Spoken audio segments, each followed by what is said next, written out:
US women's national team with a surprising loss to Portugal 2-1 Thursday night. Or is it actually surprising? Let's talk about it. We know that the US women's national team, they did not have a good 2023 World Cup. In fact, it was Portugal, Portugal who came within the post of a friendly post of eliminating the U.S. women's national team from the World Cup in the group stage for the time ever. First time ever. I want to make sure I have that right. Yeah, I mean, we should have been out of the 2023 World Cup in the group stage. That was Portugal as well. But what we have seen developing since then that we've talked about a lot, and a lot of people kind of had their heads buried in the sand and were like, well, the women so much better than the men. The women are great. The women are this. The women are that. The women are dominant, completely and conveniently forgetting about the fact that yes, while they were, it was because they were the United States and they had this huge head start on the rest of the world that is now slowly and more rapidly by the day starting to catch up, paying attention to women's soccer more, putting more into women's soccer. And we are seeing the fact that the women have the same problems that the men had. And if we do not make changes, we are going to continue to fall further and further back in the pack and eventually also be a team that does not compete for a World Cup title. And no one wants that after all the success that we've had. We want to keep that. It's not realistic to think we're going to be a World Cup team all the time going forward eventually, but to be a Brazil or an Argentina or, a team that's always in the mix, of Spain, that a team that's always in the mix, that's what we want to be on the women's side. We have gotten away with being bigger, stronger, faster for so long on the women's side that we've neglected developing those technical skills. We've neglected developing that creativity. We've neglected developing that soccer IQ as a team and this ability to solve problems. As I said many times, soccer is a problem solving sport. It is all about creativity on the pitch, and we simply do not have that. When you see a team, and there are more and more of them showing up, having the discipline, especially the defensively, and being able to negate that physical athletic advantage that the US women have always had, we get completely exposed into our far of our lack of a game, our lack of game knowledge, our lack of creativity, which of course comes from technical skill. If you don't have the technical skill, you're not going to be creative. If you don't have the technical skill, you're not going to be able to solve problems where you may try, but you're not going to have the execution. And here's another wild thing. Again, make sure I have this right. This is the third loss in a calendar year. We play Portugal again. I'm going to say Sunday the 26th. I'm recording this the 25th. I'm not sure when you're going to watch it. We have never had four in the U.S. in the history of this U.S. women's national team. Never had four losses in a calendar year. Think about that. That's absolutely insane.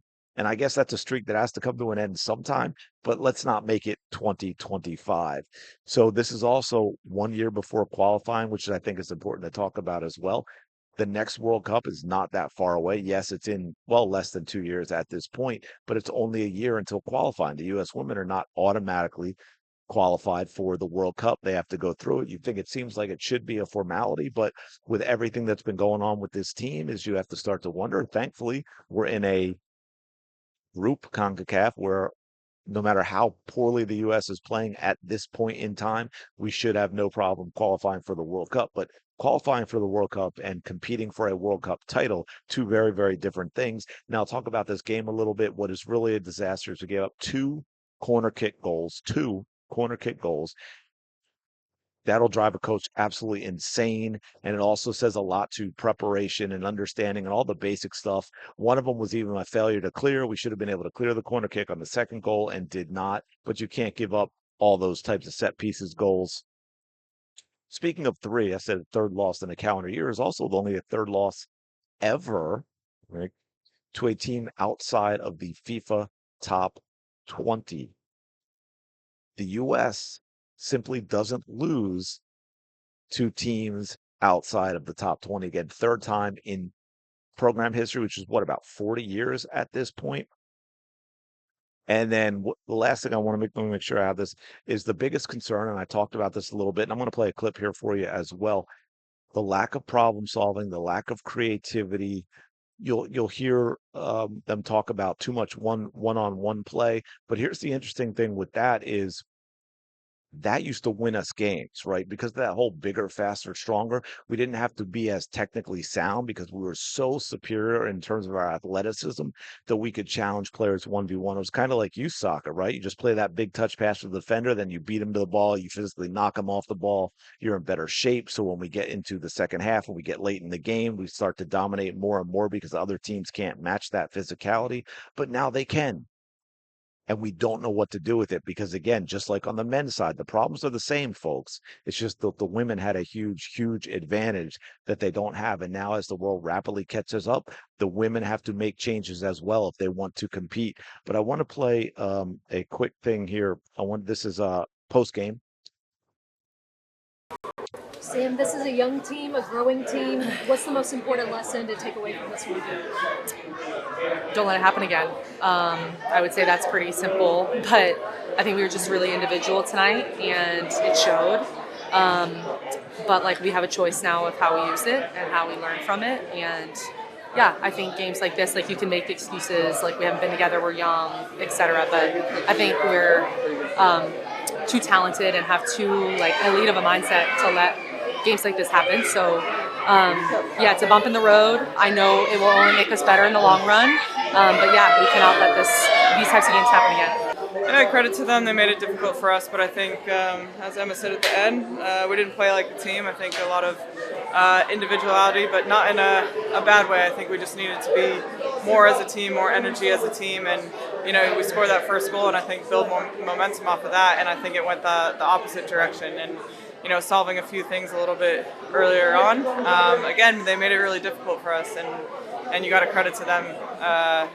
The things that they impose in their game, but we got to be better. We got to bring more, and luckily we get to play them in a few days. Yeah, I mean, I think. All right, before getting to Rose here at the end, I thought that was kind of interesting what Lindsay said about we played too much individually, and then she said, but not in a bad way. I'm not really sure what that means, but that goes back to what I was saying. That's not really, I mean, there might have been a little more of it in this game, but that's not really any different than the way the US has always played, right? We've never been a possession team. We've been more direct. Not that we can't play possession at times, but we've been more direct. It's about getting the ball down the pitch, being physical, being aggressive, being fast, and taking on players 1v1 with that advantage. And that was something that always allowed them to win games at the time. But now it's not necessarily doing that against at least a handful of teams at this point, and they have to find another way. So I think it's more that they're getting exposed as opposed to this was a completely different way that they played than what they're used to. We're a year out from qualifying, so I think it's good to hit adversity like this. It's good to go through this, even though it doesn't feel great. I think it's definitely a learning opportunity. Portugal's a great team, and they continue to get better and better. But I think with that being said, we are disappointed in our performance, and we know we have a lot to improve from this game to the next. So we'll look at this, we'll learn from this, and hopefully put out a better performance next game. I hope that is true. We shall see. It was interesting that you said about Portugal being a great team. Again, third loss ever against a team outside of the FIFA top 20. The difference is those teams, when they play well, when they have a certain strategy that they stick to, can compete with the United States now in ways they couldn't before because they are also better athletically, right? As these countries put more into women's soccer and they learn it's not just the technical stuff, but they also learn to be better conditioned and better shape, to be stronger and all that stuff. So it's going to be interesting. We'll see how the US bounces back in the second game if they are able to make any changes. There's not a whole lot we can do about that technical foundation at this point when you're talking about this level of the national team, but they can continue to get better in how they play and decisions they make. So anyway, let me know your thoughts in the comments below. Thanks for checking out the video. Really do appreciate it. Smash the like button, subscribe to the channel, and I will talk to you in the next video.